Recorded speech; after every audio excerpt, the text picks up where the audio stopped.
Guys দেখুন ভিডিওটা দেখলে বুঝতে পারবেন কি হয় ভাই টাকা তো আপনার পকেটে। ভাই আপনি আমার একটু সাহায্য করেন, আমি ব্যাপারটা আপনারে বলতাছি।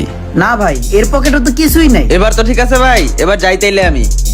আরে দেখুন ও চলে যাচ্ছে, তো পরে কি হয় দেখতে থাকুন গাইস। আচ্ছা ভাই, ঠিক আছে, তাহলে আমিও যাই। ভালো লাগবে ভিডিওটা। এই ভাই, আমি তো আপনার বাঁচাই দিলাম, আপনি কেন তার পকেট থেকে টাকা চুরি করছেন? আমি কোনো চোর না ভাই, আমি ওনার পকেট থেকে কেন টাকা নিছি জানতে চান? তাহলে চলেন আমার সাথে। ঠিক আছে চলেন।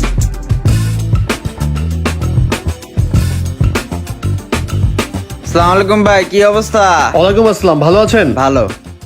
ভাই হইছে কি, পকেটে খুচরা টাকা রাখতে ঝামেলা হয়ে যায় বুঝছেন। আমার এই বাংতি টাকাগুলো নিয়া 1000 টাকার নোট দেন তো ভাই। আচ্ছা ভাই, একটু আগে এক লোক 1000 টাকার এই নোটটা দিয়ে গেল খুচরা টাকাগুলো নিয়ে, তো ভালোই হইলো, আবার খুচরা টাকাগুলো পাইলাম। এই যে ভাই